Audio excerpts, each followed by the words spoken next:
Oh, what is happening, y'all? All right, so we're about to break out here and get started. We're just waiting on a couple. We'll wait on a couple people to join for a minute, bro. If you're in the Minnesota area, I promise you, we're about to get blasted with some snow.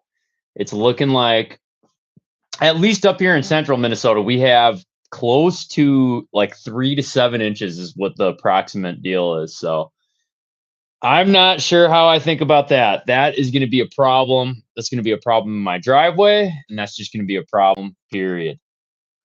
Not looking forward to dealing with that. So whoever's watching there, man, thank you for watching.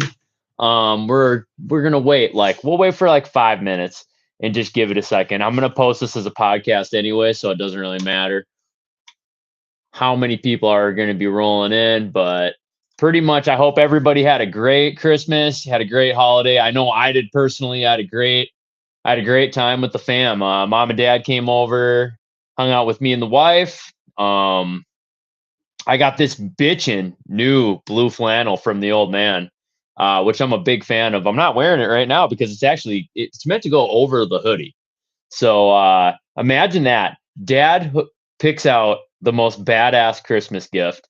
And to break it along with it, if you're watching, and if you're on Facebook Live, go over to YouTube and check out the stream on YouTube. We just put it on Facebook Live just in case anybody decided to view over there. But we really appreciate it if you guys come over to the YouTube channel. Now, here's the deal. I wanted to start a Bass in the Time YouTube channel, but the problem is that I don't have the watch hours for myself to be able to go live on there yet.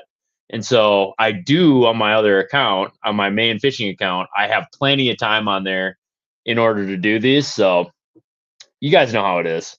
You guys got to get paid, right? So my account's monetized over on my regular fishing page. If I start a Bass in the Times page, we're effed because we're not going to be making no money. We're not going to be making no money. And yeah, it's going to kind of suck. So maybe we'll get started. Bro, if you are tuning in, thank you guys for tuning in. Welcome to Bass in the Time. So today we're going to be recapping a couple different things. We're going to be recapping the 2025 season. And this 2025 season was freaking awesome, man. I had a great time this year. I would say this much. Any year, for me anyways, where I get my PB smallmouth, I would call that the best time ever, which is I finally got to the 7-pound mark, which I was fucking looking for this for a very long time. I swear what did I get? So I had like a 6.9, like a 690 a couple years ago with my buddy Todd Wynn. I caught it on a white chatterbait too, by the way. And I'm willing to throw that out there because that shit is non-existent nowadays. But I caught a 7-pounder. Nice. I caught a 7-pounder, a 690, technically, not a 7, a 690. Caught a 690 on a white chatterbait, 3/8 ounce in about 10 feet of water in September. And what was ironic is I caught like 4 of them or 5 of them in a row.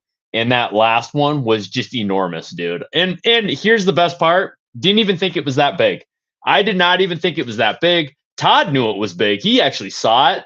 I boat flipped that thing. And if I could, I would drop it right now. I'd just show you guys, dude, boat flip that bitch. And it was pretty badass. So, and hey, if you guys have ever gotten a really good smallmouth bite with the chatterbait, drop it in the chats right now. I want to know, because I'll tell you guys something. I have not caught a lot of smallmouth on a chatterbait. Now, I've seen it happen in MLF. I've seen it happen on plenty of different bigger tournament circuits, the MLF, the Elite Series. Some of these guys were banging them things on the chatterbait. And if you guys remember, like a couple of years ago, when MLF came up to Minnesota and fished over on Mille, there was a dude, and I can't remember what his name is, but hey, if you have been fishing the pond and you know about the pre-spawn deal, then y'all know about Doe Island. This fool was up in Doe Island in like end of September, cracking them with the chatterbait, which is pretty interesting to me. I kind of always picture that area as like a pre-spawn area, kind of. Fish would kind of get around it even on the outsides of it. But this was kind of a special deal to watch that take place because this dude fucking banged him, dude. It was pretty fun to watch. So go back and watch that, because if you want to pick up on some different areas, especially if you fish the lake a lot, probably shouldn't be telling you guys this, but if you fish the lake a lot, watch that MLF deal, because you can pick up some great shit. These guys went into areas that I would venture to guess that most of us that are on the pond year round never go to. So definitely get your ass over to the MLF site and check out that video, because you can go. Now, I don't know if it's like this still, but I'm pretty sure it's still like this, where you could go and check each angler's camera footage, which makes all the difference in the world, because you just pick on the top 10 guys that are actually catching them and go through and see where they're at. And dude, it's pretty cool. Like I've done that a couple times already and seen where some of these guys are fishing. Pretty badass. Yeah, don't regret doing that. Is not a waste of time, especially if you spend a lot of time out there. So let's get into it. So first off, Garrison Sports, we are letting 4-wheelers, ATVs, and pulling small fish houses out. No trucks, no 3/4 tons, no 1 tons, nothing that starts with T. All right. No trucks. And don't sneak out in the middle of the night, because you might die. That's right. You might die, because I'm pretty sure the ice is starting to separate out there, especially with the weather being the way that it is. Tomorrow we have 40, I don't know, I think it's like 47-mile-per-hour wind gusts. Great way to die out there with that type of wind, especially with the snow that we got coming. I just mentioned earlier, if you're just tuning in, we got a shit ton of snow coming up in the Minnesota area, central Minnesota to be exact. So anywhere from Mille going all the way north up to Brainerd, we got 3 to 7 inches, which is going to suck balls. So just be ready for that.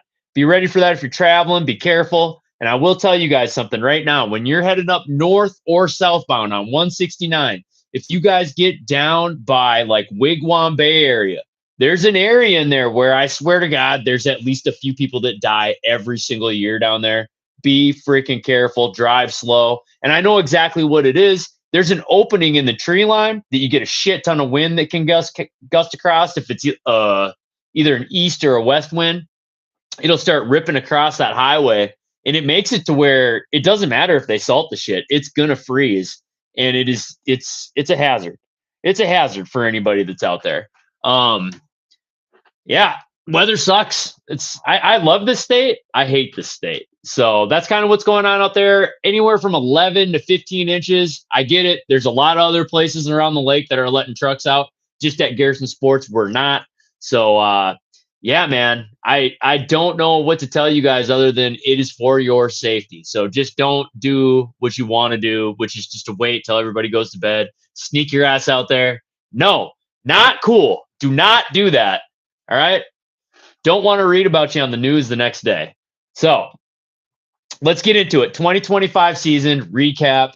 Guys, what a great season. 7-pound smallmouth. I told you guys about that already. Probably one of the coolest moments, I would say, bass fishing. And I'll tell you guys why it was.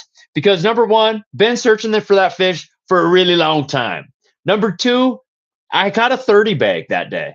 Well, it was a little over 30 pounds. It's probably more like 31, because when I was doing this, I kind of fucked up, and I was trying to really hard to catch a 6-pounder. And I'm pretty sure the lowest 5-pounder that I had in my bag, I caught one that beat that, but since the scale didn't say 6, I actually just chucked it right back and I kept on fishing. So I'm pretty sure that bag was probably 31 pounds. Biggest smallmouth bag, first dirty 30 bag I've gotten.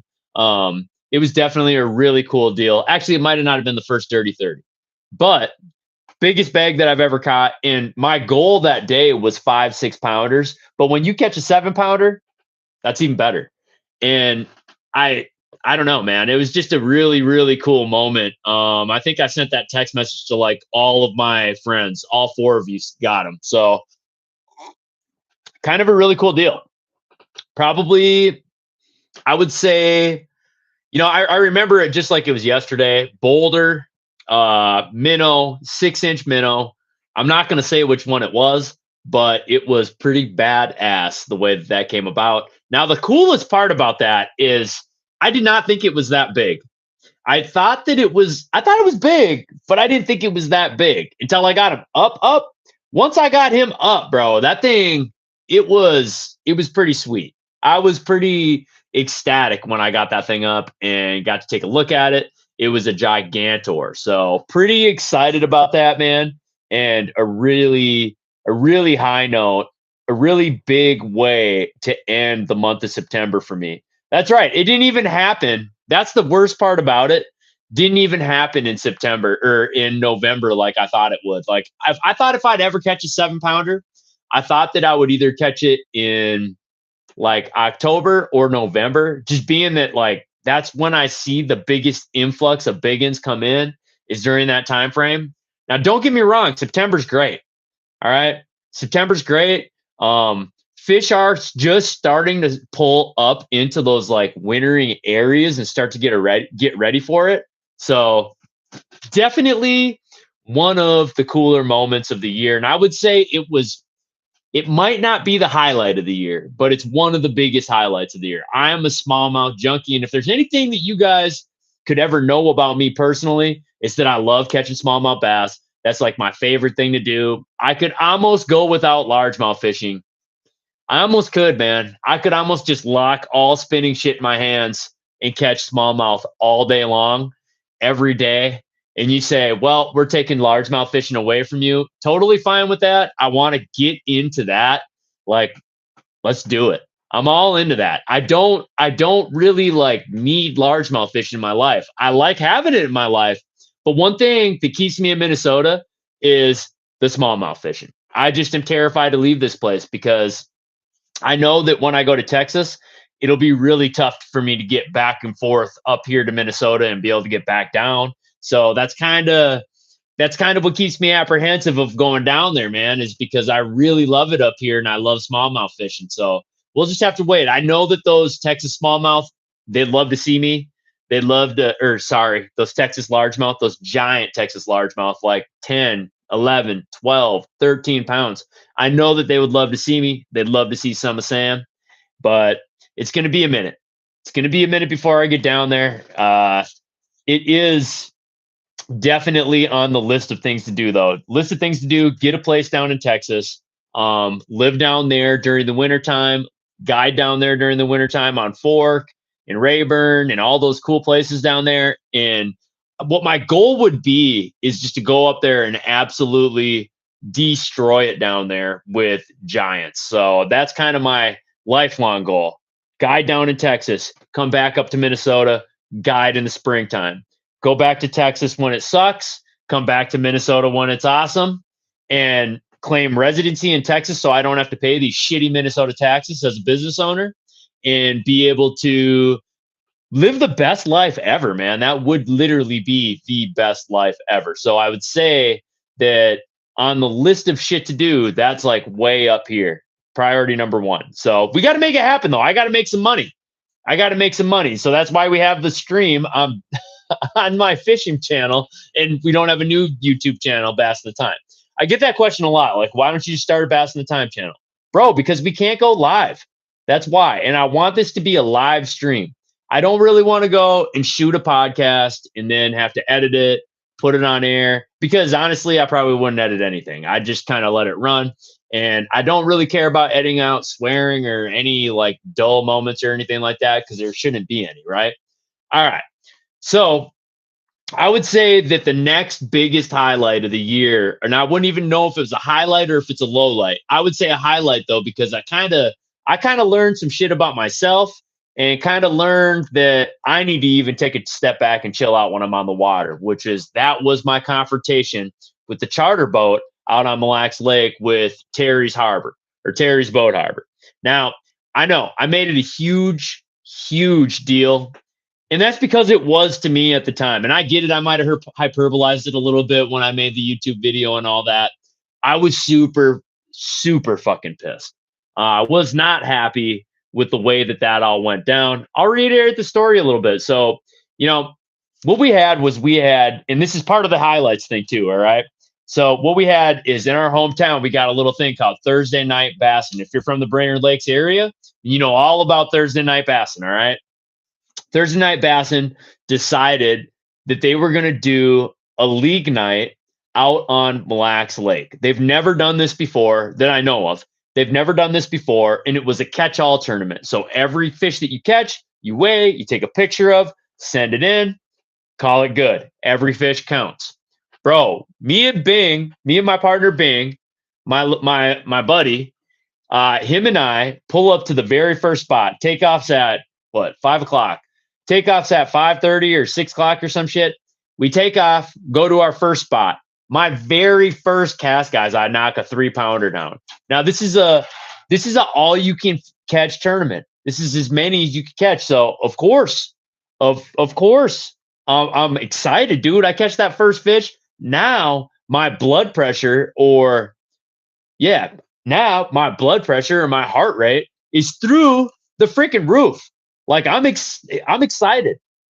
I mean, comment down below if you've ever fished a tournament where you catch a big one and you start getting super excited, right? So I get pretty excited. Bing, right away, the very next cast, he catches one, and then I catch another one. So shit's going great. Like now we're winning. We're feeling really good. We got a really good rhythm. And not only that, but when I'm forward facing out, and I'm looking, there's no shortage of fish, you guys. There are literally, you can see hundreds of them everywhere. We had a really good spot dialed in. And apparently, this was a very good spot because we had, what's up, Loki? We had our co-host finally showed up. Dude, where have you been? Anyways, so we had the spot on lockdown. Bing looks over the shoreline. Sees this ship coming our way. All right. Might as well have been a fucking pirate ship.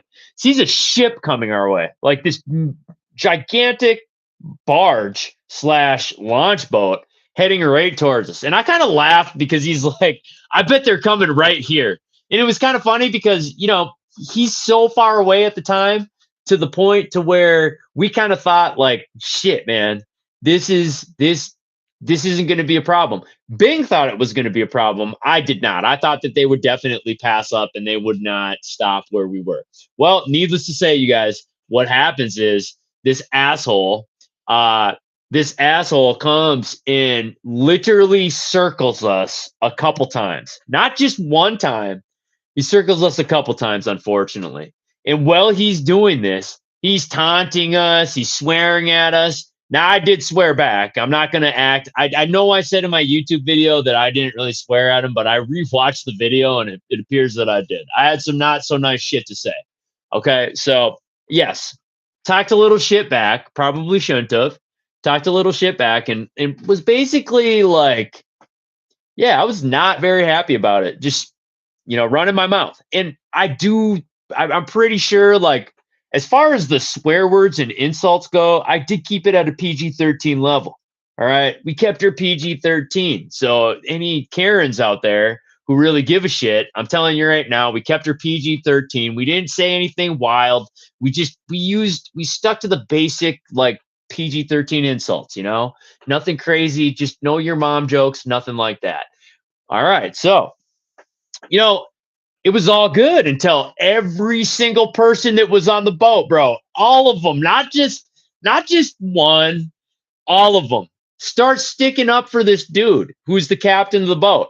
And actually, I want to say, no, I'm sorry. The captain of the boat, he stuck his skinny ass inside the boat. He would not come out of the boat. But the dude, I don't know if he was the launch assistant or assistant captain. I don't know what you guys call that. Co-pilot?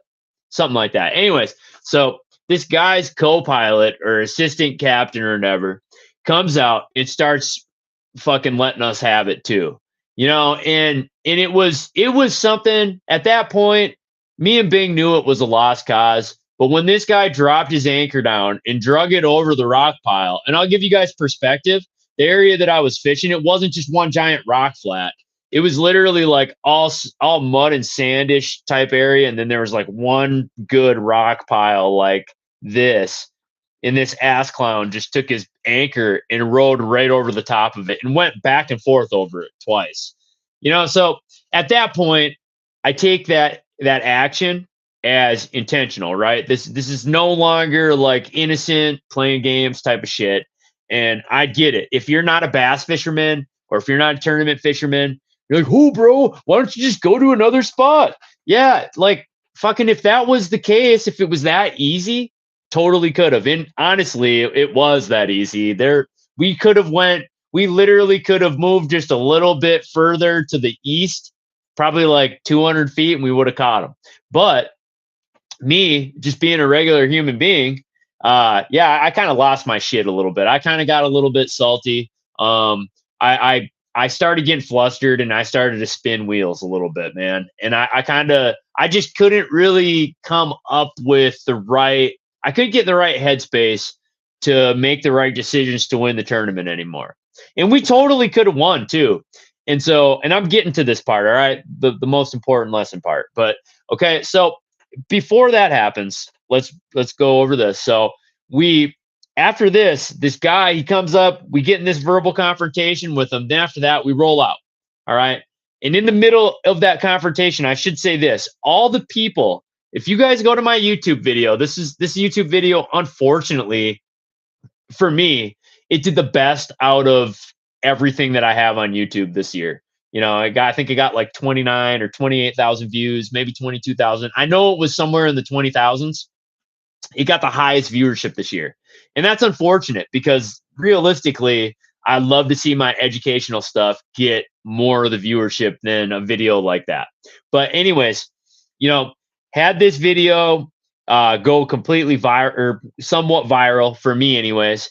And when we were looking at the comments, the biggest thing that we noticed is that, you know, everybody that fishes, they all had my back. Everybody that watches my channel, you guys had my back. And I really appreciate that. But the thing that we noticed was that the people that were totally against me, all right, the people that said that, oh, we didn't do anything wrong on the charter boat. It's everybody's water. We need to share. Yeah, bitch, we know that. And we understand that. We've been fishing for years. It's not about that. It's about ethics, or it's about ethics. It's about moral standards. It's about, hey, if that, yeah, like, it's not illegal at the grocery store to fucking just walk right in front of somebody and cut them off, right? That's not illegal. Anybody could do that. But would you do that? Just because it's illegal, just because it's legal or not illegal, rather, doesn't mean that you be a jackass and you just start cutting in front of people. You don't do that shit, right? And so where I'm coming from is that, you know, it's an unwritten rule. You just don't do that shit. Now, I will say this.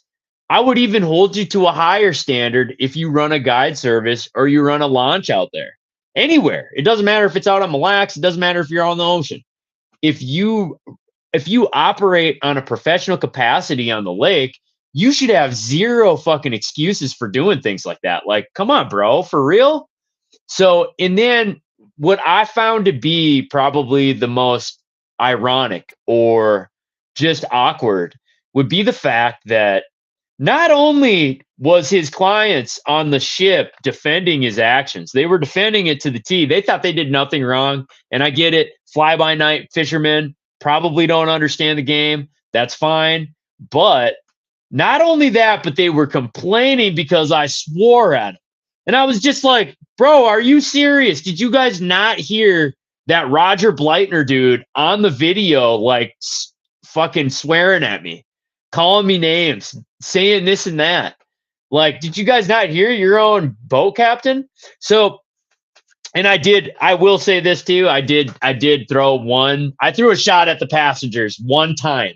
One time I threw a shot at the passengers. Calm down, Karens. I called them. I said, most of them look like they were on meth. All right. Most of them look like they were on meth. I don't even take that back. They kind of did. No offense. Like, no offense. You kind of did. And you know what? I'm sure you guys were out there enjoying your time out on the water. No problems there. I think that everybody should be able to enjoy the water, but you should not be able to enjoy the water while messing with my spots. And it's not even my spot. I was just there first, bro. That's it. So just come on, stay off of it. So that's kind of where that went to. And that was probably my like best video on YouTube as far as viewership went, which is kind of a bummer.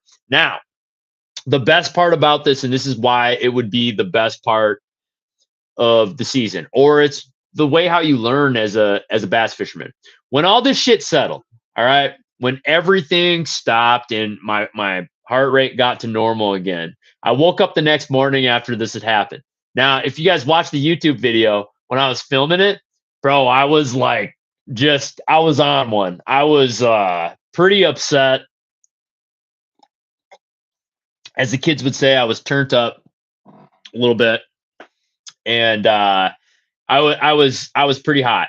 So I woke up the next morning and I was just like, we're posting. Even as I was queuing it up on YouTube and everything like that, I was like thinking in my head, I'm like, this is a bad fucking idea. This is a bad idea. Not good. But I did it. And you know why? Because I can't stand the situation for what it was. I can't stand the situation for what it was. And, oh, you know, those people out there are going to say, you should be a bigger person. And yeah, fuck off. I get it. I get where you're coming from, but fuck off. Just no, I'm not letting that one go. That's just not cool, man. That's not cool. I've had so many different confrontations out on the water. And it's been both my fault. It's been the other people's fault. And I've never posted them online. That's literally the only one that I've posted. So, I mean, give it that much. Like, I'm not trying to go, like, that's not my ultimate goal is to go viral, but that's just kind of where that was at. Now, the biggest lesson that I learned from this whole deal was that my attitude, the way I handled that situation, it was not good by any means. Yeah, I mean, my YouTube video got a bunch of views, and actually, I'm pretty sure that YouTube video paid me more than Thursday Night Bassing could have. So there's a little constellation there. There's a little silver lining or icing on the cake. So there was that positive, but the negative of that is I completely lost my temper. I lost my temper, man. I mean, I could do jiu-jitsu and have someone fucking choking me out, and I'm not even like worried about it. I have someone in side control taking full mount on me, and I just like, it's whatever, man. I'll end up getting out of it. Doesn't really bother me that much.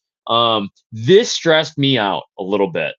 That's just the weird part about it. I did get a little bit stressed out from the situation, which caused me to act out of character, which caused me to fish way out of character. And we did not win Thursday Night Bassing because of my attitude. Okay. And that's like, I would say that that's my biggest learning lesson out of the deal was, number one, got to stay cool, calm, and collected, no matter what. It doesn't matter if 5 launch boats pulls up on your shit. You need to act like that doesn't happen. Act like you have no emotions or feeling over it, and just move the fuck on and fish. That's all you got to do. You don't got to do anything else. Just move on and fish and go for the dub. Just go for it. And just forget about that dude.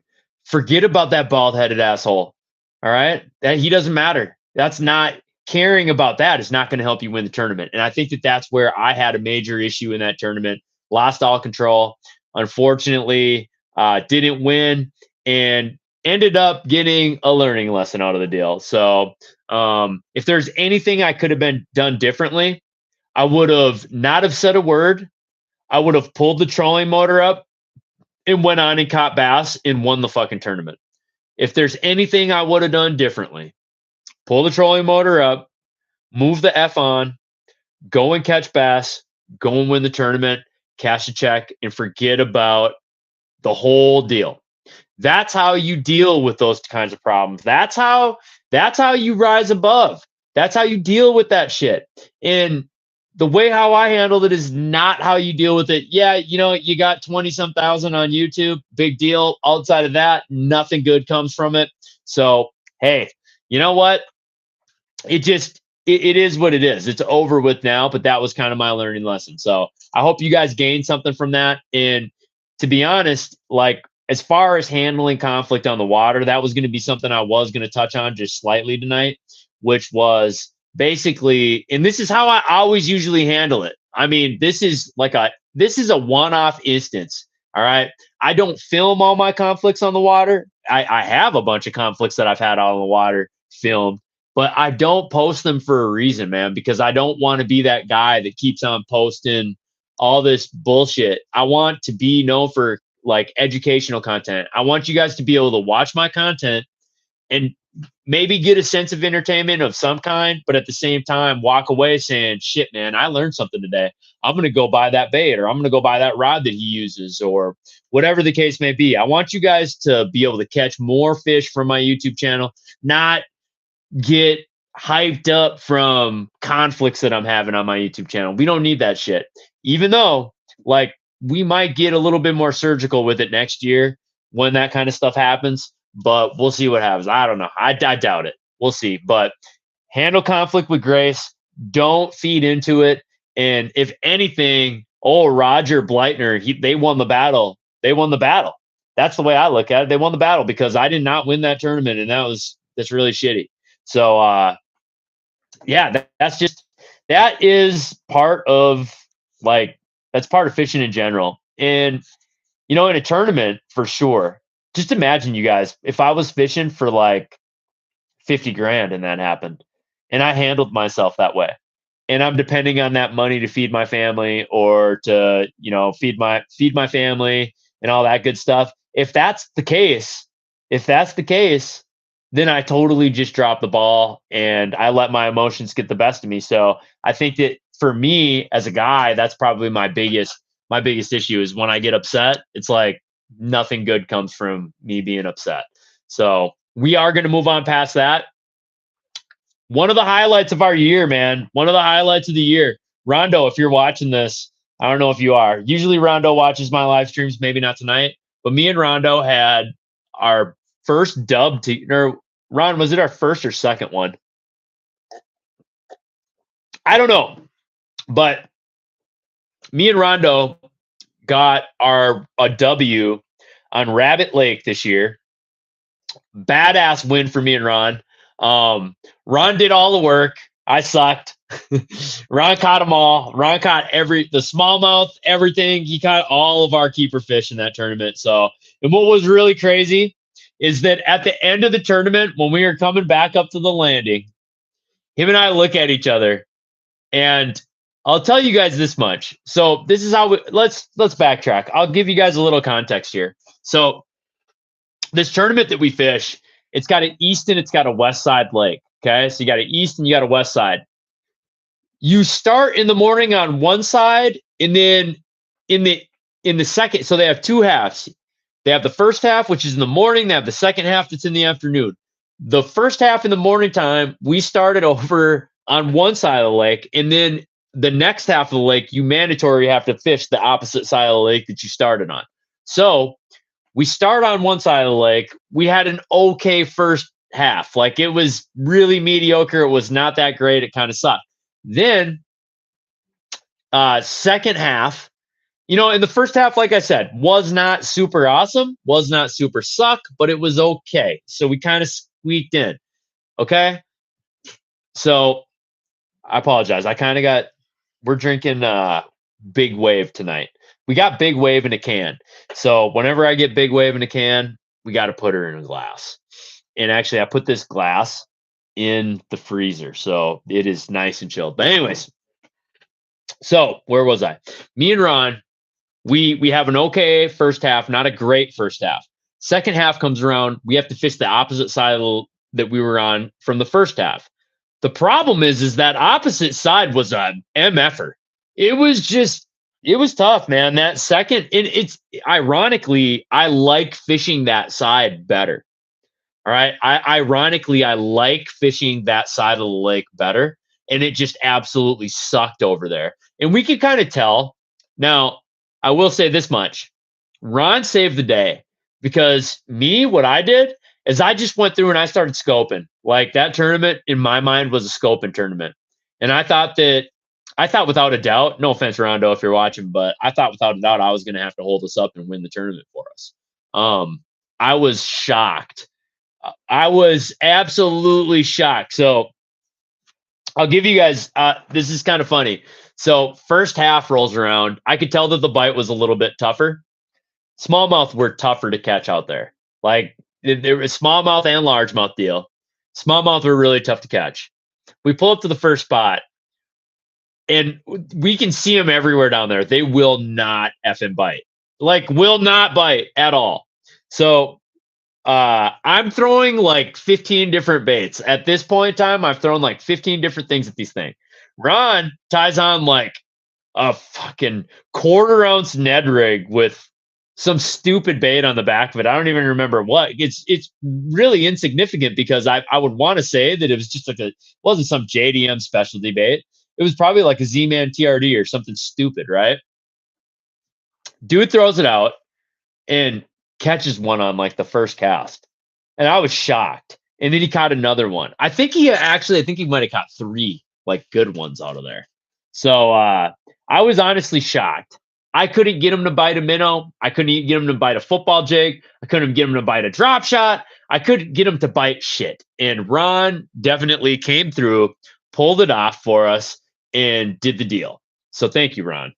We ended up going into the second half with like 13, maybe 14 pounds or something like that. Now, the second half rolls around and it just sucked. It sucked terribly. We did really bad. It was the last 45 minutes of the tournament. And me and Ron, we were at the point where, you know, when you have those tournaments where you're probably just going to dump your fish, you're not even going to fucking weigh them. That's where him and I were. We were at this hard point where like we were probably just going to dump our fish. Ron looks at me and he goes, bro, my wife and kids are here. We got to bring some fish to weigh in. And so he just starts flipping a craw tube like every which direction, just like he's not even aiming. Bro, he doesn't even stand on the front of the boat with me. So he doesn't even know what he's throwing at. He doesn't know if he's throwing at grass or if he's throwing at fucking open water, right? He just starts flipping, going to town. I've lost confidence. This dude catches one, right? Throws him in the box. He's all jacked up. He's excited. Grandkids are that's right. He's old as shit. He's got grandkids.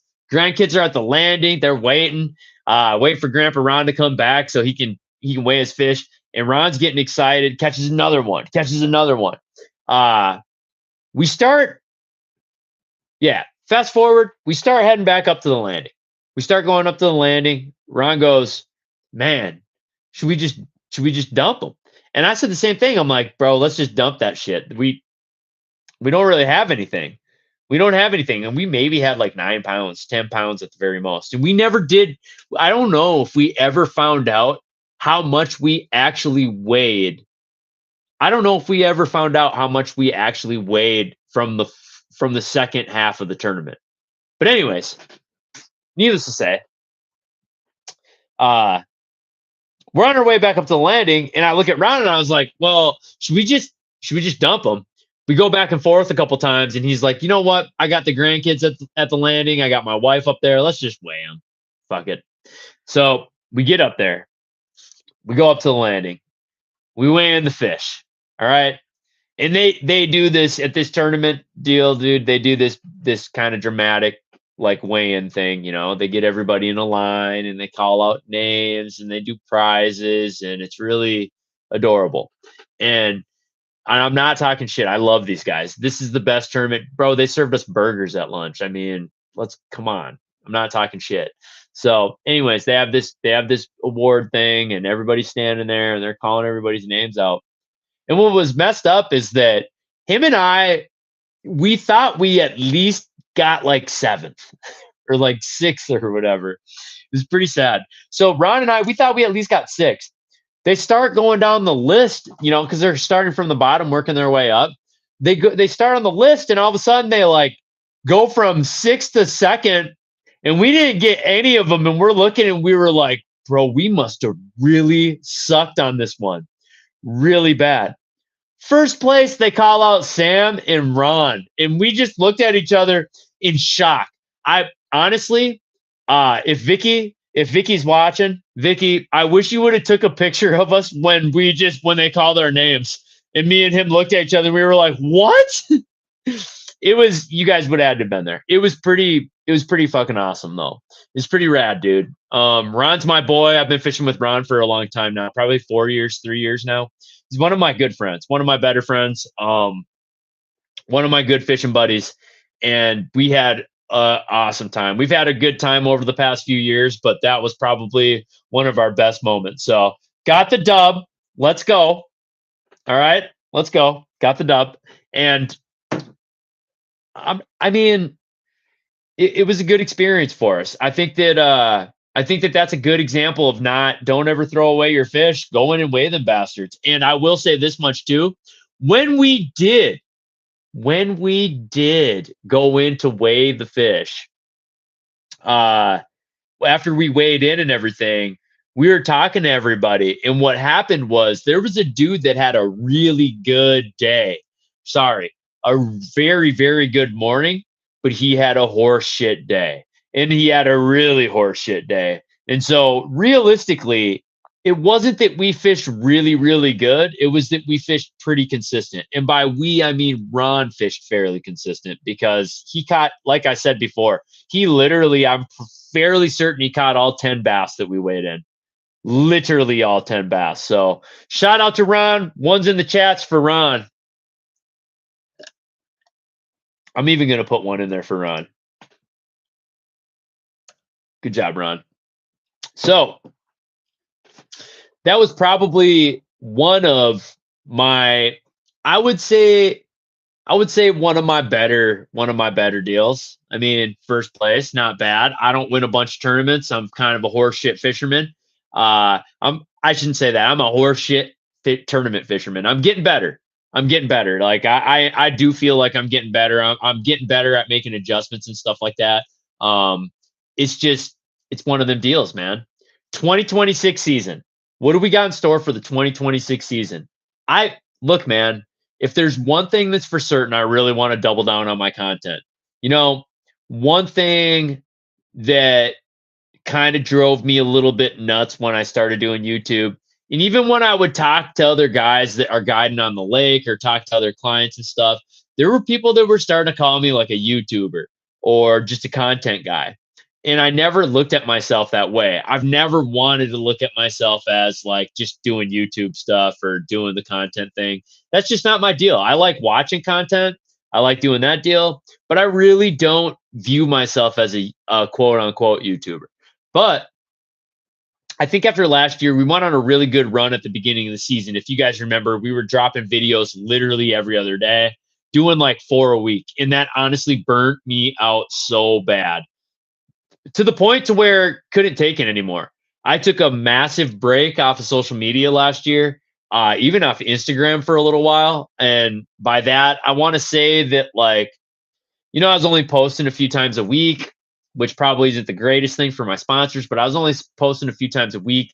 If you guys remember, this is like shortly after the whole Charlie Kirk stuff happened. And after that happened, I just needed a break from just being online. If there's one thing that I like doing, I love keeping track of politics. I love watching geopolitics. I love watching that kind of stuff. That's something that I'm into. It's kind of one of my hobbies outside of fishing.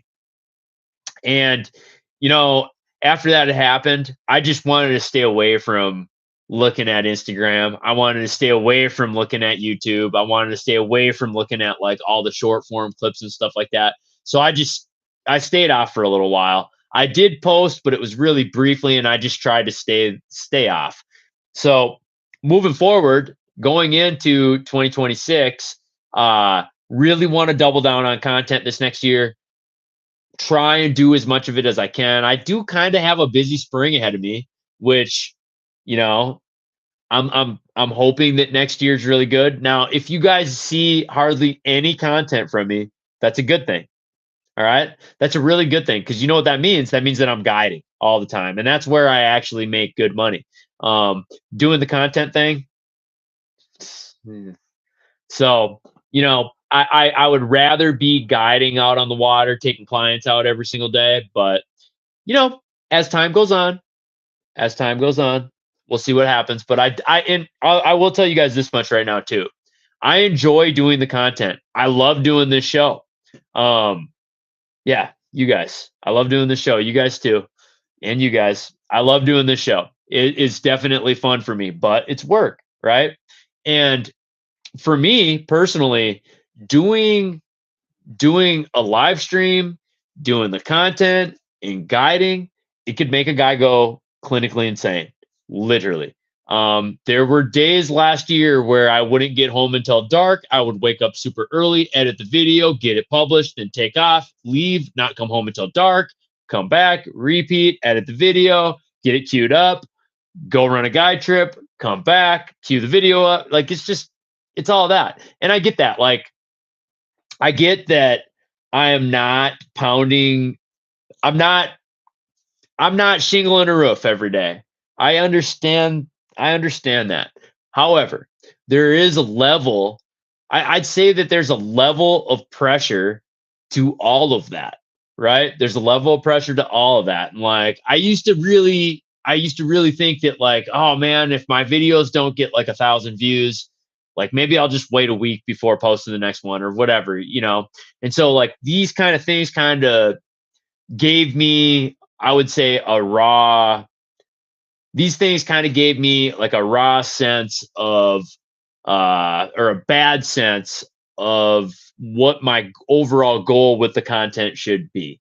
So it started off, we were just doing the content to kind of get guide clients and to be able to put out some instructional stuff for some of the baits that I was using. I thought that was pretty important and to be able to market myself. But I mean, now it kind of turned into this whole full swing content thing for next year that I'm hoping that we can put together. Last year, you know, one thing that I'll tell you guys about, I would say that this industry is no different than any other industry. When you start networking and talking around, you get a lot of people talking to you, making promises. You get a lot of people that tell you that they want to do stuff. And I'm sure that in the moment they do want to do these things. But when it comes down to it, our seasons are so freaking busy that we had schedule conflict after schedule conflict after schedule conflict. We had so many people, we had so many things that were supposed to happen that didn't happen. And I don't know if you guys know this or not, but when you go out and fish, you can't just all of a sudden make them bite. And so sometimes I would legitimately get somebody to come out and help me film for the entirety of the day, and I could not catch shit. Yeah, like that would happen sometimes, and it would just frustrate me to heck. So that's where I'm at. You guys like how I said heck? It's a little late now to be editing out the cuss words. So I would say between that and I do want to take tournament fishing just a little bit more seriously. Just a little bit more. I think staying on the state stuff is going to be kind of my deal. I really do think that fishing the tournaments that I want to fish and maybe getting into some more high dollar stuff is definitely going to be my deal. So we're going to see. We're going to see, bro. I don't know. It's kind of hard. It's kind of hard for me to decide at this point what I want to do. So we'll see what happens. But the tournaments, definitely plan on fishing a few more. And as far as, you know, what's to come, just more content. Like if you guys haven't figured it out already, I'm hoping to do 2 videos a week on YouTube, long form. I'm hoping to do short forms every single day. And today was no good. I worked at the bait store today. I had some stuff queued up, but I don't know. I kind of got weird about it, and I should have probably just posted it, but I didn't because it wasn't good enough for me. Anyways, so yes, I want to put out more content this winter. I have a bunch of videos. I have so much shit on my hard drive to edit, dude. It's unreal. So I do have videos for the rest of the winter easily. And then as far as when the spring and summer starts, I'm praying to God that we can get a lot of cool stuff for you guys. Now, I will say this.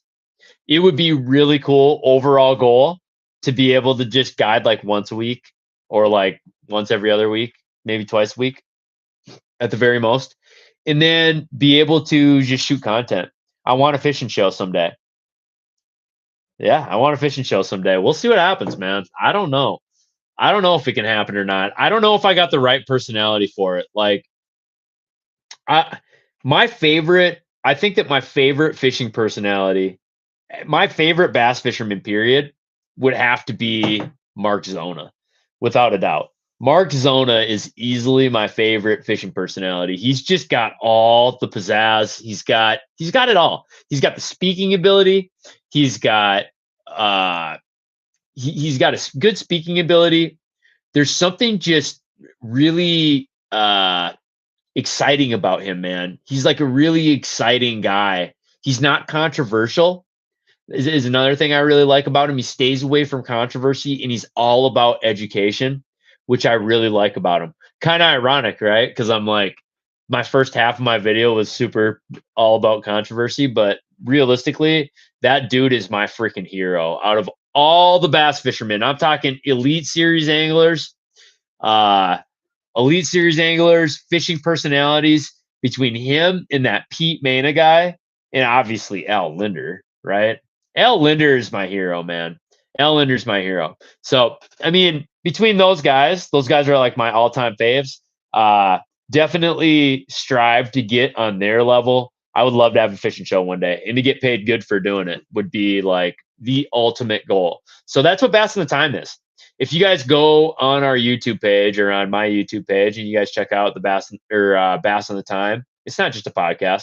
It's kind of a series that I got where I just go out, shoot a really cool video, and try to get as many dynamic pieces of content as I possibly can and make it an actual show, right? That's kind of the goal with it. And I'm playing with it a little bit. My first ones weren't that great. My second ones weren't that great. But now I'm pretty sure that this next year we got some really good ideas. I gotta splurge on some camera stuff because I do need another camera for some more angles. But man, I'm hoping that we can make it happen next year. Last year, I'm kind of going to backtrack a little bit because there was one thing that I forgot to bring up in the prompt, which was last year I got a really interesting experience. All right. It's the first time that I've done this. And I can tell you guys, I'm going to go through this, especially for you guys. I think the most important thing is that, especially the most important thing about this specific subject, mentoring somebody, is I think that there's a couple things that I learned along the way that would help me teach somebody just better. Now, you would think that I'd be fairly okay with it, right? Because I guide, and it's not the same. Like guiding and getting with different clients every day and putting them on bass is different than like mentoring someone, going out and fishing with them all the time, and then going to different bodies of water, getting around situations that you might not be 150% confident with, and being able to admit when you're wrong too as well. Now I'm not the greatest largemouth fisherman, and the kid that I had under my wing this last year, I shouldn't say kid, he's a grown man. He's older than me, I think. So the guy that I had under my wing this year, good friend of mine, we started to become good friends. We weren't the greatest of friends at first, but like we've became better friends throughout the year, right? And I would say that like the biggest thing that I learned about myself is that I expect it to be a specific way, and I expect it to be a specific way. And sometimes you don't have to do it that exact way to catch them. It's just in my mind, right? And I would get a little bit frustrated. But then he would throw out his bait and he wouldn't even be listening to my ass, and all of a sudden he'd be like, I got one. And I'd say, there's no fucking way that you just got one doing that. But he did. So I was extremely proud of him. I fished a few tournaments with him too, as well. As our first year running tournaments together. We didn't fish anything. We did not fish a crazy series, but we fished the NWTT, which is a really fun league. Competition's pretty good, and it's a great group of guys. No cheating going on there. I'm 100% confident that there's no cheating going on. And dude, we had a really good time. My partner learned a lot. And we spent a lot of time, not just in tournaments, but we spent a lot of time just fun fishing together, going out, filming together, and just trying to have a good time, man. And I learned a lot about teaching someone how to fish.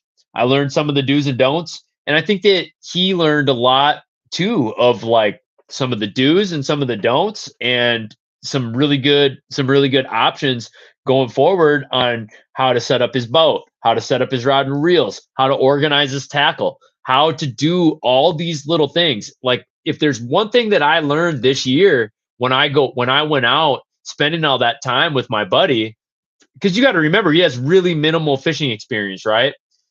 You forget, and I think we all do. For us guys that have been doing this for years, we forget that some of the shit that we do, we had to learn. We had to learn and get good at over time. We had to practice it over and over and over again. And eventually we got good at it. All right. When you go and you take somebody out and they're not used to fishing as much as we are, us guys that are on the water all the time, guys, it's tough on them. They're not used to it. They don't, something as easy. I'm trying to think of a good example, man. Like something as easy as tying knots, right? How many people how many people do not tie an FG knot on the water? I wasn't aware of this, but like I was just kind of learned this year. So like how many of you MFers tie your FG knot at home in your garage, but you will not tie it on the boat? How dare you? I'm talking to you. I'm talking to you. You practice that shit. We live in Minnesota. Come on, bro. Practice it. We practice it right now. Start tying them. Tie them every day. It's not that hard. They say, this is what's funny. So many people say that's the toughest knot to tie. And I promise you guys, it's for me, it's the easiest knot to tie. I don't even remember. There's only one other knot. I tied the Alberto, the blood knot, the fucking the modified Albright knot, the Albright knot, the this knot, the this. I've tied so many different braid to fluoro leaders knots that I can't even remember all of them. Guys, I don't even remember how to tie any of those anymore. I literally don't. I know how to tie two. I know how to tie the FG, which is my modified FG, and then the uni knot, the uni to uni knot. I know how to tie those two knots, and that's literally it. I don't mess around with any other knots outside of that one. So, and I can tie it. I can literally tie that thing standing up, line in my mouth, wind in my face, client casting off the front of the boat, and I'm sitting here trying to watch scope and tie the knot. I'm watching scope, seeing if their rod tip's going, freaking making my wraps, watching scope, doing everything at once. It's easy for me. So I have a good, if you're struggling with the FG knot, there's two really like huge details to tying it that'll make it super easy, because it's the most common thing that I see with people. It's the most common thing that I see with people when they're tying it to where it gets fucked up. So if you guys want to check that out, go to my YouTube channel and look. If you guys look at the thumbnail, it says FJ knot. And I put that on there because I was hoping, I kind of got a little clickbaity with it. And I was hoping that a bunch of people would click on it just to say, you're a retard, or you're an idiot. Sorry. You're an idiot. You should probably, you're an idiot. You should probably put FG knot on there, because then that would make it go viral. Didn't work. It didn't work. I think that video got like 200 views. So, yeah, that's just one of the deals. Learn how to tie that FG knot so that you can stand in the wind and tie it. You too can stand in the wind and tie it on your boat. And I do the method where you use both of your hands and you got the braid in your mouth. That is my method how to do it. I've seen the whole cat's cradle shit. I cannot do that. That gets me so lost in the sauce super fast. I don't have any idea what to do when it's doing that. So that's basically the only way that I'm willing to tie it. All right, guys. We have not a whole lot left for you. I would basically say this. If you guys haven't done this already, if you need line right now, go to Tackle Warehouse, There are so many good deals in the line that I suggest. Now, if I didn't have $6 in my bank account right now, I'd order this right now. I'd order a lot of it. If it was me, I'm going to show you guys something. I really can't like show you, but I'm going to tell you something. How about that? If I can get there. Give me 1 second. We had an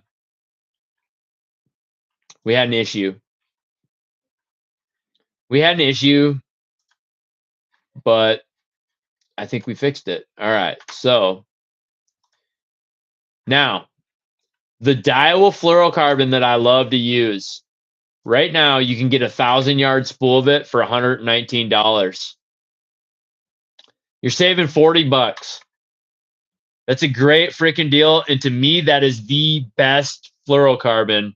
Like, I like it better than Seagar Tatsu, guys. I really do. I like it better than Seagar Tatsu. I think that stuff just, I think it's tough to beat. I really do.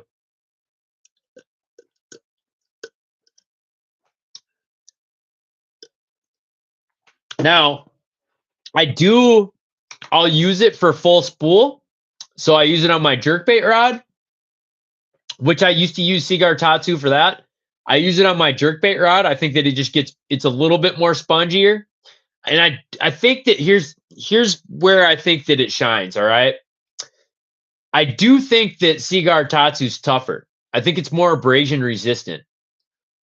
I do think, though, that with that, you get a little less sensitivity and a little more tightness of it. Like, it's not as spongy. Now, it's a great line. Don't get me wrong. I'm being like extremely granular on this. It's extremely sensitive, but it's not as good as that Samurai, in my opinion. Now, I will say this. You're not wasting your money if you buy Tatsu. But I will say this. If you get this Daiwa J Fluoro Samurai and you try it, let me know what you think. I'd be interested in your guys' opinions. Tell me what you guys think of it. I'm a big fan of it personally. I just am. The Daiwa Samurai fluorocarbon, man. $119. Some of the best shit that I've ever bought. Great for my jerkbait rod. I'll use it for my leader line too as well. I got a giant 1,000-yard spool of it, and we're gonna get to the other part right now, and that is the braided line. Because so this is where people get confused. Okay, I'm gonna give it to you straight here. So we got Daiwa J-Braid Grand 8X. Okay, then you have Daiwa J-Braid just 8X. Do not get that stuff. That stuff is shit. Do not get that. You get the J-Braid Grand. Okay, it's gonna have a red tag on it. It's gonna look like this. See that stuff right there? That's the shit that you want right there or right there. Okay. That is what you want. Now, I only get that for casting really light stuff. All right. So put it this way. I put it on 4 different spools. All right. I put it on the reel that I'm going to throw a hair jig with, and I'll put 10-pound test on that bitch. I know that a lot of people say that you got to use 8-pound test. I put 10-pound test on it, and here's why. Because you're not going to find a braided line that casts as good as this. I don't think so anyways. Maybe you might, but there's not very many braided lines that I've used personally that I thought casted as good as this. So usually I'll put, like, on 4 spinning reels, I'll put this J-Braid Grand on. Okay. And I'm almost always using 10-pound test. Okay. Now I'll tell you the positives of it is that you can cast it super, super far, and it's really sensitive. The negative of it is it's extremely limp. So, like, on a really calm day, this stuff likes to fold over itself. It's dangerous on a calm day, dude. Like, super dangerous. So just watch out for that. Definitely not my favorite shit when it comes to that. Now, here's the kicker. I only use that on 4 spinning reels. So I use it with a swim bait rod, because in the springtime, I throw 3 30-seconds in 1/8 ounce heads a lot in the springtime.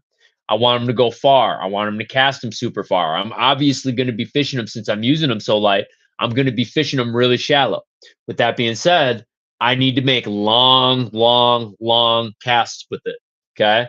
So when I'm making those casts, you need a really good casting line, and that's where that Daiwa J-Braid Grand comes in. If I'm going to throw a really light tube head, like a 3 30-second ounce tube head, or an 1/8 ounce tube head, or a hair jig, Ned rig, 3 30-second ounce Ned rig, I use that a lot in the springtime, pre, post, or pre spawn and post spawn. Especially during the post spawn, I use lighter tackle a lot. Spy baits, tiny, tiny little poppers. This stuff works great with that J-Braid Grand, dude. Works great with it. Now, when it comes to just, I would say outside of my light baits, what do I like to use? I like using the Power Pro Super Slick. Hold on. Yeah, the Power Pro Super Slick V2 braided line. Okay, and I like using just onyx or green, whatever. Now I have heard a few people saying that they like the regular better for the casting stuff, and I can't get behind that. I just can't get behind that. I think that super slick, it's got a coating on it that just it makes it a little bit smoother. The line doesn't want to stick on each other as bad. It's not as abrasive, so it doesn't want to stick together. So in my mind, I just don't see that being the deal. So maybe I'll try it, probably not. So those would probably be the two deals that I'm probably the most excited about, man. And I mean, I get the question all the time. Is Suffix good line? Or is this good line? Is that good line? The answer is no to all of it. Just use these two. Just use this stuff. It's going to be so much easier on you. And I will say this, I'm fairly biased, but part of the best part for me about having ADHD is that it's really like, it's honestly a great thing, because it means that I'm going to be like looking at or using tons of different stuff, more stuff than what most people use. So kind of my deal. I'm just looking for some more deals for you guys. I don't really see anything that's worth a shit. So yeah, man, I would say this much. If you guys, hey, look at that. A hat that I bought like a long time ago for full price is now $8. I will say this. If you guys drop it in the chats, drop it in the chats below. What sunglasses should I get? What sunglasses should I get? Should I tell you guys a quick story? Really quick, I'll tell you guys a fucked up story. Okay, so as you guys can see, I'm very much Korean, okay? Korean is Asian for you people that have never been like outside of Minnesota. Korean is Asian, okay? So I'm Asian. Asian people do not grow a lot of facial hair, all right? This right here took 7 years to grow, okay? Just putting this into perspective for you. So I'm out fishing one day and I'm going on a run. It's cold as shit outside. And I'm going to go on a run. I put my hood up like this, right? And I'm wearing my hat, my sunglasses. I got a stocking cap like this. Put my hood up like this. I take my jacket and I zip it up, dude. And as I zipped it up, it hit my chin hair. And I was going probably like 55, 60 miles per hour. I zip up my zipper like this. My chin hair got stuck inside of it. And I whipped my head back like this. And dude, my $300 or $250 or whatever they were over $200 sunglasses, my stocking cap, and everything just flew right off my head. And it was gone, dude. Like gone. I turned around and looked back behind me. I don't have very good vision, especially if it's really sunny out, and it was really sunny out that day. I turned around to look. That shit was gone, dude. It was gone. So I don't have any sunglasses. I was wearing eye gogs. What else was I wearing? And I bought like some Walmart, like, I don't even know. They're like Walmart special. They were $22 or whatever. So right now I have a $22 pair of eye gogs and a $20 pair of Walmart polarized glasses. That's what I'm working with right now. That's what I'm working with right now. That's why we got to get more people in the in the chats. So, anyways, we're gonna roll. Hey, if you guys got a question on the stream, go ahead, drop it in the chat. Drop it in the chat now if you guys want to. I'm gonna stay on for another like 10, 15 minutes. If you guys are watching on Facebook Live, if you guys have anything in the chats, I'm gonna be pulling up the chats right now. We'll check it out and just see what's happening. I get it if not a lot of people wanted to watch tonight. It's Saturday night. You guys probably are doing important stuff, and this is probably not at the top of the list. I get it. We might even do another one tomorrow with my guy too.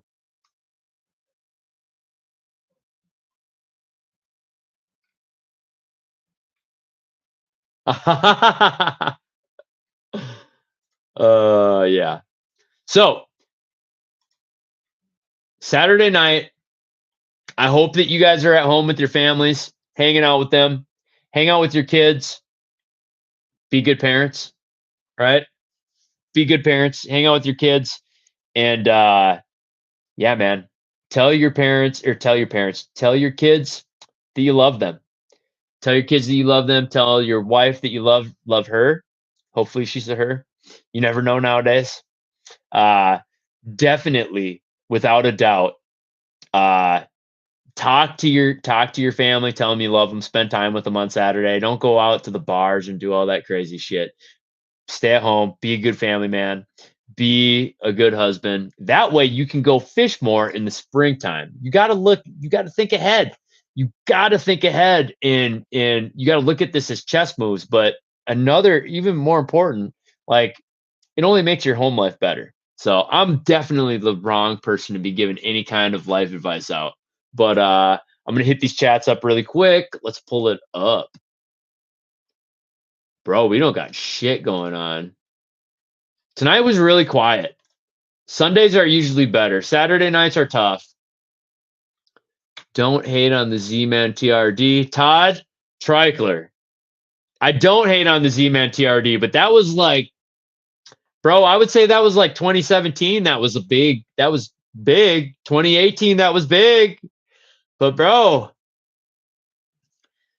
2025 is the year of the fuzzy baits. And if you guys haven't known what the fuzzy baits are, you are missing out, son.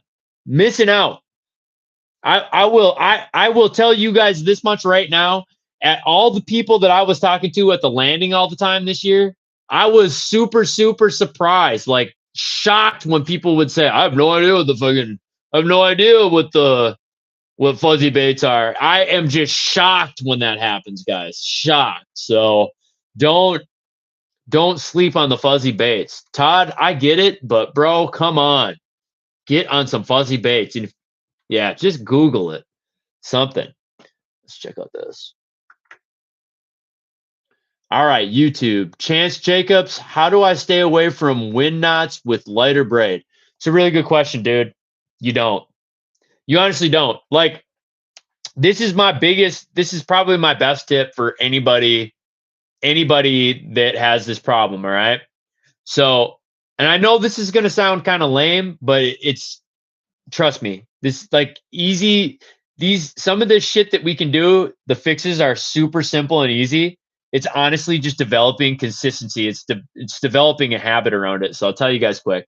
So, Chance, you know what's funny is I have a good friend in Corpus Christi, Texas named Chance, and I haven't talked to him in probably 25 years. It's been that long since I was 16. So 17, I am 39. Damn, son, that's a long time. That's a long time. All right, my guy. So wind knots. Wind knots are basically a problem. And the best thing that you can do to avoid them is after every single cast. So you take your cast out. I wish I had a rod and a reel with me. I know I don't ever. Do I have a reel up here? I usually keep a spinning reel on my desk. So whenever I cast a spinning rod out, or spinning especially with that Daiwa J braid, when I cast it out, the very first thing that I do, man, is I just take my finger, I pull the line tight, and then I wrap it around. I take my arbor, flip it over, and I pull that line up into the crease where the arbor is. All right, that round surface in there where you can kind of just tell where the line goes. All right, I just take that after every single cast, dude. Cast out, grab that line with my finger, yank it over, flip my bail over, yank that line over, and just pull it tight. And after that, after I get it tight, I take one crank and then pull down. That's tight going this way. That's tight going this way. The reason why I pull it up, so boom, cast, grab the line with my finger, pull it upwards. The reason why I pull it up is so it can't get down into the reel, right? It can't go down into the reel when I make a revelation. Then I pull downwards, and that makes it to where it can't get all fucked up in my guides. Okay. So that's honestly that's how you fix that. It's not buying new line. It's not, yeah, you could go to a stiffer line, but stiff line casts like shit. So you don't want to do that. You want it to cast smoothly. So that's kind of the deal of getting away from wind knots. And dude, I know that sounds lame, but just try it. Just try it a couple times, and you'll see that you will not get wind knots anymore. And then you'll just have to develop the habit. When you forget to do that and you start getting wind knots again, it's only going to make you like reinforce that habit over and over again, and it will become something that you do on every single cast.